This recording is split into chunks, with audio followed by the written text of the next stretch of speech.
we think of email as an LTV channel, but that's actually quite an oversimplification. I was going to say wrong, but it's not wrong. It's just an oversimplification. What we have here is that if we have a high AOV, low frequency brand, I want you to think of it more as a CRO channel rather than an LTV channel. Guys, it's simple, just release more products. Like, I know it's not so simple behind the scenes, but it's like, you'll generally see there that they're not doing deep discounts post-purchase either. If they are going to do a discount, what it'll often be, and we often do this as well, I highly recommend it. You can see plain text email that you can do, just do it recurring once a month to anyone who has purchased before, but not in the last 6 months. Just hit them with that once a month. We want you to come back. That's a great segment of your list. We'll get into it. Cool, guys. So I'll get sharing here in a second. I'll just give you a little bit of background of what we're going to talk about. Shaq teed it up beautifully there. You know, you'll have different types of brands here. You guys, probably people within this kind of within this live stream who have your own brand, or you're working with brands in completely different verticals. So I'm going to give two examples. I'm going to give you two kind of examples of how we've approached the approach far differently for brands who are on the completely different end of the spectrum.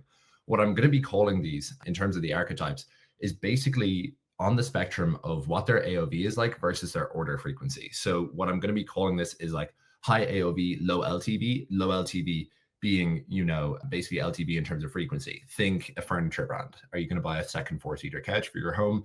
Most likely not, but you will buy complementary products. If you're subscribed to Breeze, for example, or let's say even before you subscribe to Breeze, if you're purchasing from a brand like Breeze, you know, to push up, if you have a great product experience, you're very, very likely to come back just by the nature of the products, right? So I'm going to get sharing here. I'm going to show you this a little bit and we will go from here. Share here, share screen, and boom. Okay, so I'll wait for this to come up. Okay, everyone can see this.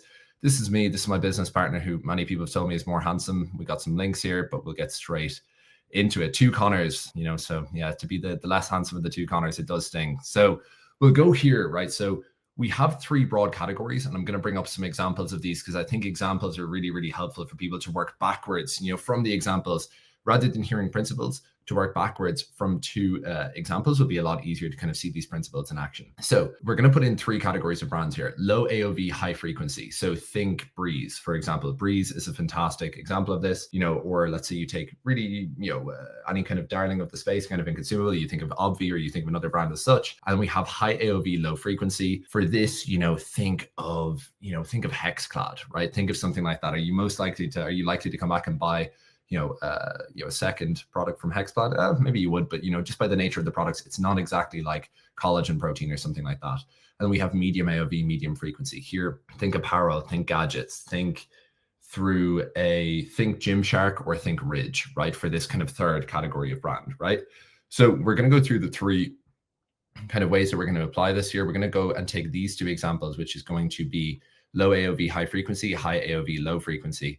And for you guys, when you're starting to talk about this with clients in particular, you'll start to see that their face will just sort of light up because you're starting to go out of, you know, kind of giving a cookie cutter approach to giving something that's completely unique for them. I'm going to show you exactly how to do this across the board here. But yeah, this is the kind of thing where, like, if you're talking about this to your clients, or, you know, if it is kind of if you're, let's say, internal, you know, working at a brand, if you're able to bring this stuff up and kind of come in with these fresh ideas, it's just absolutely massive and it's going to be huge for you. So high AOV, low frequency, people don't buy two couches. Low AOV, high frequency, think CPG. Mid-market, hybrid, apparel, gadgets. Once again, here we're thinking like a Hexclad. Here we're thinking more like a Breeze. And then here we are thinking more like Ridge, right? So here I'm going to scroll on here to a furniture brand and how we approach this. And then you can take this kind of exact strategy and kind of move into it and apply it for yourself if you are working at a brand like this, if you own a brand like this, or indeed if you have clients like this. So what I want to tell you guys is that we think of email as an LTV channel, but that's actually quite an oversimplification. I was going to say wrong, but it's not wrong. It's just an oversimplification. What we have here is that if we have a high AOV, low frequency brand, email, I want you to think of it more as a CRO channel rather than an LTV channel. So what we're going to focus on here, this is why I have this bolded. I want you guys to really look at this. It's more of a CRO channel than an LTV channel. So what we're going to look at here is we're going to treat offers like the plague. You know, any kind of sign up offer that we're looking to do, you know, or any even pre-purchase offers, we want to keep these two as minimal as possible. I'm going to show you an example of a client that doesn't have any offers. They're a furniture brand. So if we were to do, let's say, a 10% offer here on these sales, you know, with that customer, if their average number of orders is, you know, 1.2, let's say, you know, just in general across the business, because it's kind of low frequency, well, we're basically taking, what is that, like an 8% haircut off the business, assuming this, like a lot of sales go through email, or assuming, their first time buyers, all buy with that discount, which isn't going to be the case. But it's just to say that I want you to look at that. If you're in a high AOV example, is you giving this offer is almost like taking a haircut off the entire business's net profit, right? And we don't want to do that. So what we're going to do here, we're going to focus on a couple of things. I'm going to show you the exact examples down here, so you can kind of see a little bit teased on the left-hand side. High margin list growth. So we want to go, in this case, we did a giveaway offer, right? So we just did enter to win it, to enter into a giveaway. They select one person a month who wins $1,000 off of their order. Whereas, with the volume this client is doing, if we were to even do 5%, we'd be giving tens of thousands away, and it's just killing the business's margin. We use an Alia funnel. I'm sure we've talked about Alia, throughout this the talks today. Of course, they are indeed sponsoring the event. We don't get paid by them. I'd say none of us here get paid by them. They should. Shan, if you're on this live stream, please pay me. But no, we genuinely, I just recommend it to the moon and back. It's a phenomenal software. None of us here get paid by Alia. It's just fantastic. I'm going to show you exactly why. The post-purchase strategy. We come into the post-purchase strategy and we know someone's not going to exactly buy 2 couches, right? We think someone could maybe buy furniture, example, an accent chair, or they could buy a coffee table, or they could buy a footstool. They could buy something kind of complementary. We kind of know, hey, in an average living room, is someone going to have space for a 4-seater couch? It's going to be pretty rare, right? So here, the upsell strategy as well. We get pretty aggressive in pushing people into small items. I'm going to give you guys a shocking statistic here in just a second. But here, right, this is how the pop-up looks, right? So this comes up. This is through Alia, and the brand blurred out here. But they win. They're in the UK, so they're kind of more over my neck of the woods here. But we enter them into this offer. So a giveaway offer, if framed like this, Alia pop-ups, they pop up quick, they load quick, they're beautiful, they look really, really nice. What's going to happen here is that we come back to our principle of this being a CRO tool. So we're not treating this as though, we're very likely to get people to come back and make big repeat purchases. If you were Hexclad, for example, I'm pretty sure they do a dollar amount offer with a certain cap. So you have to spend a certain amount to get it. It comes out to like 5% or something like that. There's a good reason why Hexclad of all people would do that, just given the model of the business. So here, what Alia enables us to do, and I would really recommend this to you guys using Alia if you guys are a higher AOV brand, is that Alia, the way I like to think about Alia when you come onto here, is once someone pops in their email, you basically are able to give them like a welcome series on the website, right? So yeah, Alia are a sponsor. Oh yeah, they're a sponsor of the event, but they don't pay any of us individually. Sorry, just got to confirm that, Jack, from the chat.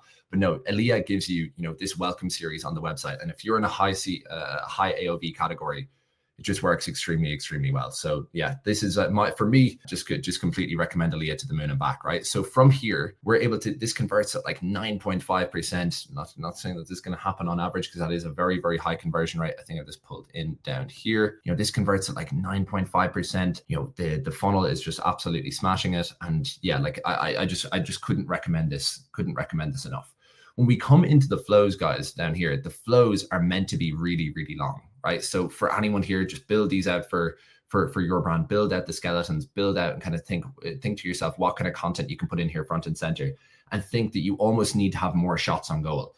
Pull out the welcome series, browse abandoned checkout, your kind of big movers, and realize that if you're not going to be running offers in these, you need to be running something that's going to have quite an effect on people. So for that reason, you want to be getting across like any kind of the best content that you have, getting across your brand story, getting across what makes you guys unique, getting across any kind of social proof that you guys have, getting across any risk reversal potentially.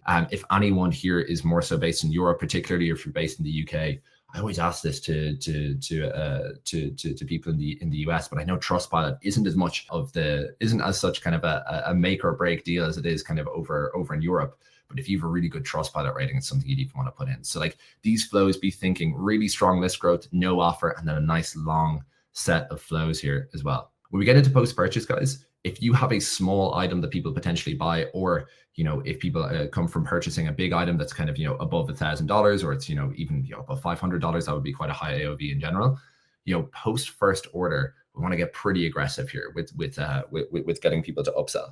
We have actually found with this client in a high AOV case, once again, this is an ultra high AOV case, and some, well, it's not golf simulators, but it's certainly, decently high, is that after like 90 days post acquisition for the customer, the likelihood of people coming back just is far lower than it is with a consumables brand. It's far lower than it is kind of with, a medium AOV, medium LTV type brand. So we go pretty aggressive post purchase. We're kind of not afraid to have sometimes daily emails, like, once we're, let's say, a week, into someone having the product and so on, and trying to get them to buy a complementary product, we're not afraid to get aggressive there.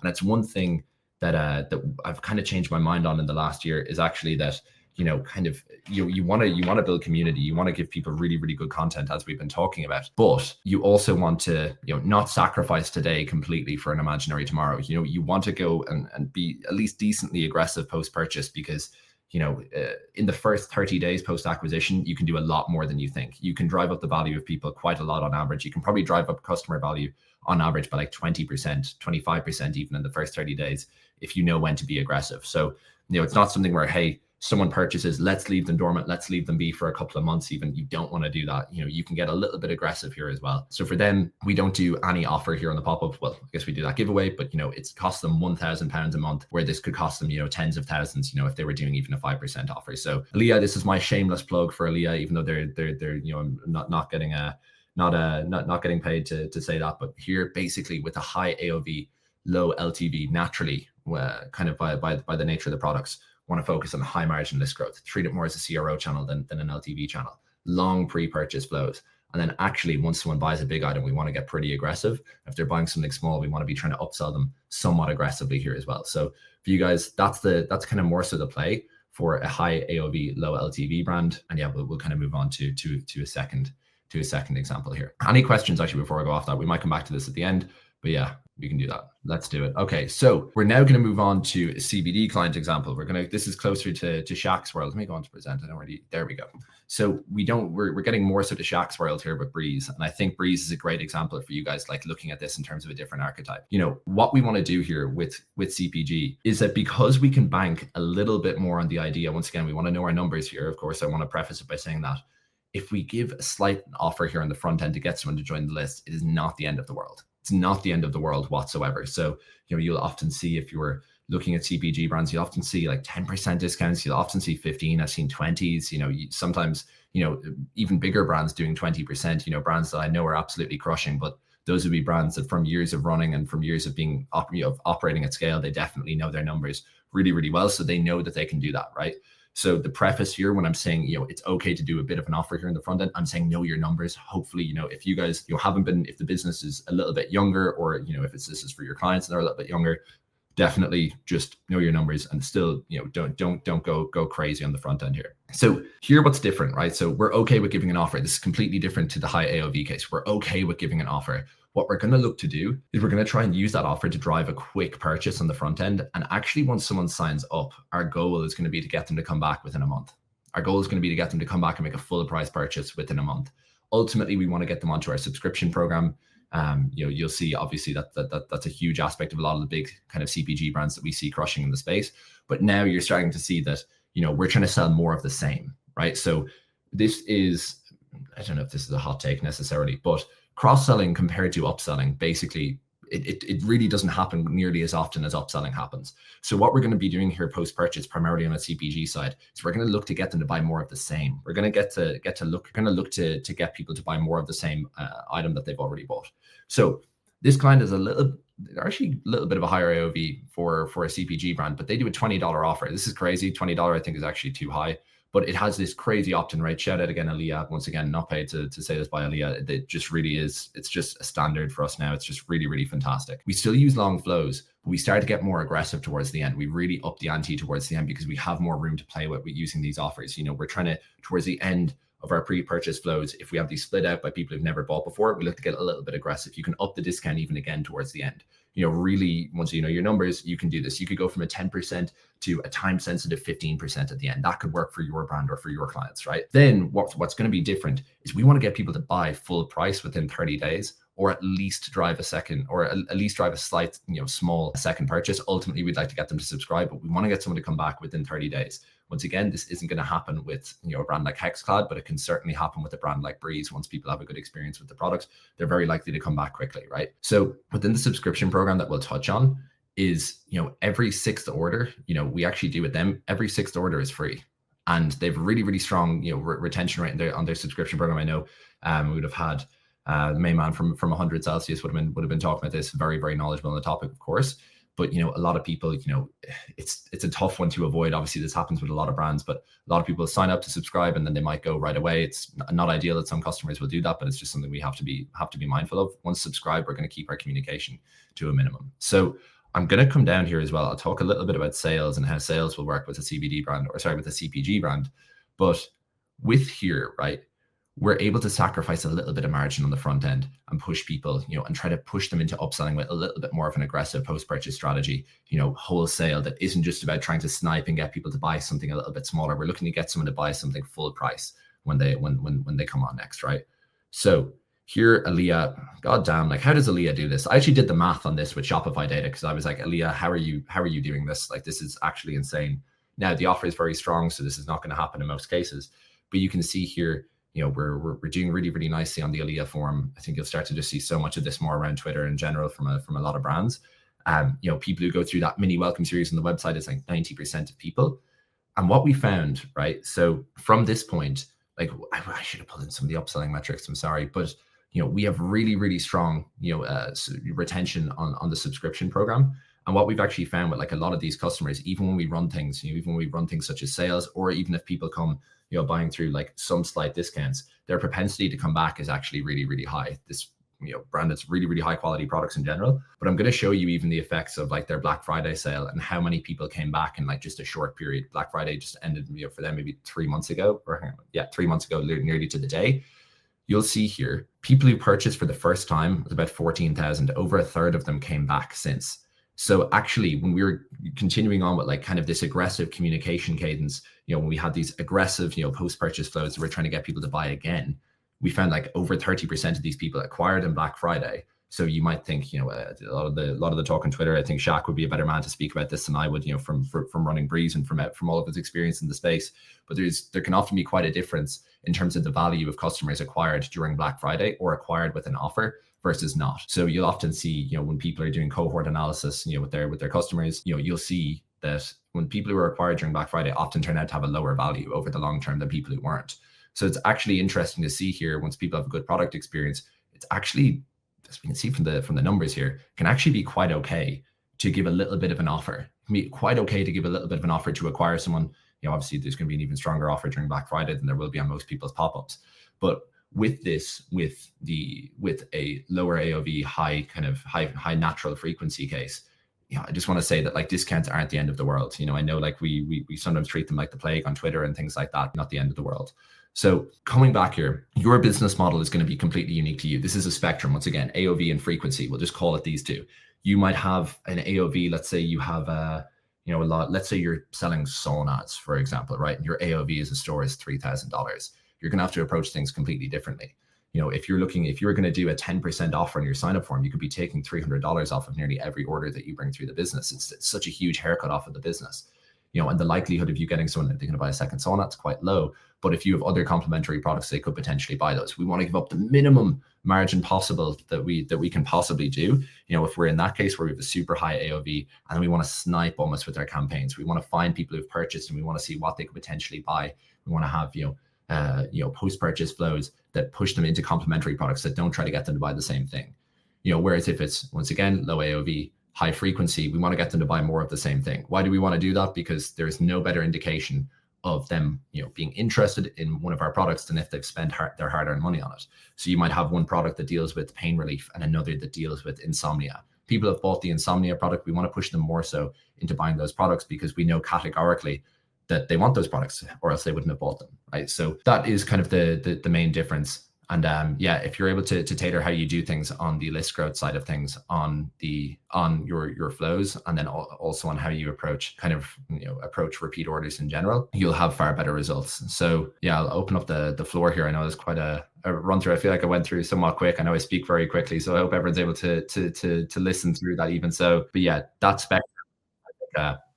You nailed it, dude. What I actually want you to do is, can you go back up to the very first slide, the 3 broad categories, 1, 2, and 3, because you had an incredible kind of like a chart that I would like for you to kind of talk to you a little bit more in depth, because it was summarized above, but it's also really nice because I have it on the side right here looking at it, and I was like, whoa, this is something cool to talk through. So let's go grab that again and zoom in on that for me, Con.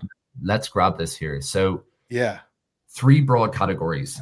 You know what, I'm also going to write something in here. So I'm going to think here. So think. I need you to zoom in after this though, because it's still small from my side. Like if you're zooming in on the black itself, you know what I mean? Yes. Okay. Okay. We'll put this in here. Just give these little additions, and then here we'll go just for everyone here. Think Ridge, right? For these kinds of, oh goodness gracious. There we go. So this is what we'll kind of think for these brands, right? Let me come in here and zoom. Everyone tell me if they can see this a little bit clearer when I zoom in. Oops, scroll down. Nope. That image itself. There we go. And now I will zoom in. Oh goodness gracious. Why is this not? It's okay. I think it's the image itself. I'm gonna have to pull. I think I can pull it up and zoom in on my side. I think I can. Let me. Oh, I think I got it. Let me do this and like open it in a new tab, so I can grab this. Actually, I already beat you to it. Oh goodness gracious! All right, so talk me through fitting retention strategy. It's like low AOV, high frequency. You have this fast list growth first. Yeah. Utilize discounts and encourage. So this is like, talk me through the hierarchy of importance. Are they in the hierarchy of importance, or is this just how you wrote it? I think here we're kind of talking more so like chronologically as they come into our CRM, right? So like here, when we're talking through like someone coming in for fast list growth, what I mean by this is that you're able to offer a discount here with kind of a little bit more safety in the knowledge of knowing that people have a higher propensity to return. So if we're talking about the higher AOV case, we don't want to hit that discount because it's actually going to do a lot more harm than it is good if we can grow the list without any sort of offer or with something very, very high margin. You know, one of my favorites, if you are going to do an offer and you guys are in a higher AOV case, is let's say something like $100 off orders 2,000 and above. We're capping this so people can max get 5% off. But if someone spends $3,000, it's a lower percentage. Someone spends $4,000, they're at 2.5%. You know, and it feels like a lot too. Like 100 sounds like a lot. That's the thing. So imagine if you guys were doing this, you know, for a brand with a $60 AOV, and you're like, get $3 off. It's like, I don't really want $3 off. $3, like, I mean, no. that's not really going to move the needle for me. But you know, $100 does sound like quite a bit. You know, you see that there's sort of a sticker, not sticker shock, but the opposite of sticker shock. You know, kind of a nice. Yeah. A kind of a sticker surprise that you're quite happy with.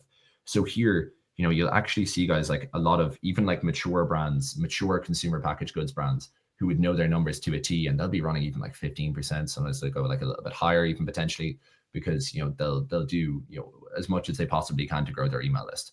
But you know, that's yeah. And I'll speak to this too, is like we do not test the welcome offer enough. We are starting to do now, which is also something I know we talked about Alia a lot, and it's because it's working. It's because the people behind it really care about it. Right now, and I talked on the channel because the people that are coming to your list, depending on the traffic source, are acting very differently and very unique for LTV and speed of first purchase. What I mean by this is we were primarily spending heavily on Meta. And then all of a sudden, AppLovin started to become more of a channel that we're spending more on. And then Google stopped spending as much as it was. So like we started seeing our normal customer makeup shift because we were acquiring heavily Meta, Google, and AppLovin. Now it's AppLovin, a little bit of Meta, a little bit of Google. And so we're like, well, we need to understand how many of these can we push through the welcome series first. That means they're going to get to the purchase first. And it's starting to see a lot of different things. And the only way we're able to do this is like kind of tagging where the pop-up is going to come from within Alia on the front end. And so it's really interesting to see, like, as you're looking at where you identify as what your archetype is, you need to know like, what is my actual testing sequence? So I think kind of like a cool presentation that we could probably do in the follow-up is, cool, I identify as a low AOV. Here's your opt-in strategy and what the welcome flow looks like for each archetype. I think that would be a really dope presentation. I would love to do that. I'd love to do that because even as we move on to the second point there, it's going to be far different here for a low AOV brand again, you know, with the aggressive long flows bit.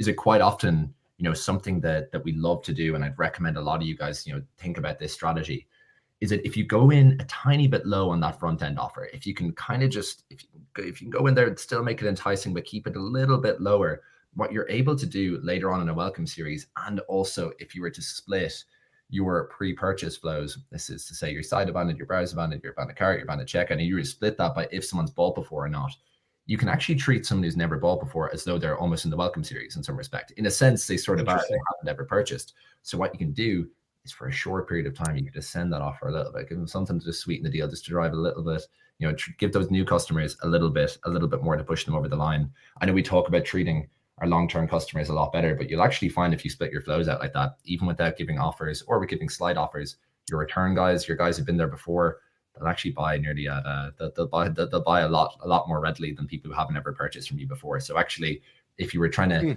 bring down discounts as a percentage of revenue, you'd actually kind of want to weight that more on the return customer side. You want to use a little bit of the incentivizing really for people who haven't purchased before, because they need that little oomph over the line sometimes, just a tad. Actually, I appreciate the little note. I'm actually going to dig in to see how because if they've already bought from me, I don't necessarily want to offer them another discount, or at least not the deep discount on the abandoned cart or browse abandonment at all. Because they already tried it, right? Like the only next push I want to do them is if they're coming to buy second, third, or fourth, or sorry, third and fourth, I want them into subscription. So I actually don't want them to come into that. So that's a good note on this one. Okay. It's crazy to see the difference in metrics on those two. Like, I mean, your people who've purchased from you before, they're just it's almost like their trust is so much higher with you that even without an offer, you'll see like they convert at an even better rate. It's crazy. Talk to me about the list growth on the high AOV, low frequency again, because we won't have time to go into all four of them. So I want the top two on each of them. The main meta here, of course, as we're saying, is we're looking at this as a CRO channel more so than an LTV channel. And that's almost the main distinction. We're trying to improve our website conversion right here more than anything. So with this, we have to view any offer, as more likely, let's say if a brand like, let's take Breeze as the example again. Let's say our average number of orders per customer comes out to 2.4, or it comes out to 2.7 for argument's sake. And then we have the average number of orders for, once again, taking Hexclad as this example of a little bit higher AOV, or let's say certainly a brand that's selling saunas and, cold plunges and sort of wellness kind of things for your home. Let's say their average number of orders comes out to 1.21, right? You're almost viewing any discount that you have there is almost it's like a haircut off the whole business in a sense, right? Like the propensity to come back is far lower. So what I love are these high margin offers, these offers that can strike the balance, of conversion, with high margin. So if you guys are running a little bit more volume, if you're a more mature, maybe a brand that's been around a little bit longer, you can run off of these giveaway offers and choose one person per month, and they could win $1,000 back. You might think, wow, that's crazy. Like I could be giving them nearly the majority of what they've spent on their order. Well, if you're able to show that to your subscribers that you're picking these winners, you're giving up $1,000 there over the course of a month. But you might have been avoiding giving 5% off of $500,000 worth of orders. So you actually saved yourself 24 grand, right? So like right there, if you're not willing to do that, if you guys maybe don't have the level of volume where you're kind of able to just absorb that $1,000 in the course of a month, what I just love, is when you take almost just an order value amount that's maybe at AOV or even slightly above. If it can be rounded, that's fantastic. So let's say it's $1,000, it's $2,000, and you take a dollar amount that is 5%. What you're going to do, you're going to say on orders at least, let's say $1,000 and above, you'll get $50. $50 sounds like a lot. Once again, Shaq and I gave the example of, getting $3 off your $60 AOV things. Like, I don't really, $3 ain't going to really do much for me, but $50 off orders 1,000 and above, people would sign up for that. What happens is if someone spends $2,000, they don't get $100. If we were to do 5%, or it's definitely not $200 if we were to do 10, it's just $50, and it's stuck there, and you know it's there, and you know that you're not going to get any sort of surprise with a massive deep discount that you're going to have to do because AOV has risen so much, No, so, and once you train them to wait for the discount, it's so difficult to get them off of this. All right, my last section, the medium. I have two questions too, so give me the nitty gritty on the list growth for the medium AOV, medium frequency. So here, like these kind of brands, like you'll often see, so going into gadgets, accessories, and apparel, fashion, these sorts of things. What we'll always see if you guys are kind of if you're subscribed to a lot of brands, the way these people generally drive LTV is through novelty. It's through new releases. It's through, I think operationally this would be quite difficult to run to have like 1,000 SKUs in your store. But what we want to do is we want to go for a moderate discount here. Here you basically take both of those two approaches we've had and you just go nice in the middle in the Goldilocks zone, right? The porridge is just warm enough. We go for something moderate. Think a 10% off offer. Okay, we're nice and vanilla there. We're nice at industry standards, right there. That's okay. We don't really want to push beyond that necessarily. the way then that we're going to move on from here, we wouldn't really go to a second, an increased offer in any of the pre-purchase flows. We don't really want to go hitting that 15% level. Quite often the juice just isn't going to be worth the squeeze. And then really what we're doing post-purchase, it sounds, simple, harder to do in practice, but you'll often see with these brands, they're releasing things all the time. I think I get emails from Ridge. I think they release a new product every week, it seems to me. I get emails literally from Represent. Maybe they're pushing into a little bit of a higher AOV there, but they release new products every week as well. Gymshark release new products, I think, every fortnight, it seems to be, from my emails. So I know it sounds pretty simple. I know it's like, true, guys, it's simple, just release more products. Like, I know it's not so simple behind the scenes, but it's like, you'll generally see there that they're not doing deep discounts post-purchase either. If they are going to do a discount, what it'll often be, and we often do this as well, I highly recommend everyone doing this. I might send people a link after this as well. You can see plain text email that you can do. Just do it recurring once a month to anyone who has purchased before, but not in the last 6 months. For a brand like this, you can consider someone like that dead in the water. They're almost just not going to come back. You can just give them an offer recurring, just hit them with that once a month. We want you to come back. That's a great segment of your list where you can, get their eyes on an offer and they can often come back. You can just do that in plain text and you can remix a couple of words each month. And it can just be an email that you have in your Klaviyo saved as a template. You just do that on a monthly cadence. But yeah, for those brands, you don't really want to, you don't want to be, going on discount too often. You kind of be going, as you've talked a lot about, Shaq, you might be going for a sale, maybe, that you build up to once every 3-4 months kind of a thing with real, intent behind it, rather than just a kind of willy-nilly sort of sale. Spot on. I got 3 for you. Main reason you recommend Alia over Klaviyo is pop-up. What's the biggest advantage? Dude, you know what it is, man, is like, it's just, almost the way I see that learning completion thing is like a welcome series on the website. So it's why I love it primarily for a higher AOV case, because we see it as everyone here now, we all see email as a CRO channel now for high AOV stores, right? They're, without someone having to leave the website, they're almost able to go through the highlights of our welcome series, be like, oh, hey, look, this is the brand story. This is what we do. These are the problems we solve. Here's, any sort of, I've seen people put in their pop-ups, say, like, for every order we donate something to a certain cause or what have you. And I think one, they load very quickly and look amazing. So you get that, you'll see a nice increase in conversion rate just from people popping in their email there. But it's how many of them go on to purchase is why I like it the most. And that's because people go through and they have to go through this mini welcome series on the site, and they understand your brand far better, right? So yeah, I don't think the biggest shield of all the time, but yeah, the congruency of the well-designed. So we use it too. We're on Klaviyo, we're on Amped, we're on all of them, and right now we're on Alia. So the design, the full site takeover on mobile is beautiful. The ease of double opt-in for email plus SMS, and for whatever reason, kind of like you're talking about the personalized welcome flow, the conversion from like opting in to purchase is shorter for us, and that's the thing that I measure. And right now I'm doing like a pretty decent case study on understanding analysis of like unique welcome offers and flows per channel that the customer comes from, because we spend so heavily on paid media, and I think that'll be a really cool finding. So I'll be able to publish that when it's ready. But and now for anyone that's not ready, like obviously Klaviyo comes with a pop-up, and the costs are great, right? Like, why pay extra unless you're going to be able to take the time to build the flows for it?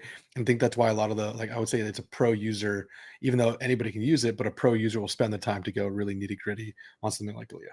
I'm excited. Second, buddy. I'm excited. I got one core question. With a giveaway style promotion, is there a risk of cheapening the brand? If a business owner raises this concern, how can we effectively address it and demonstrate that giveaways can still align with the premium brand image? I have a comment after this too.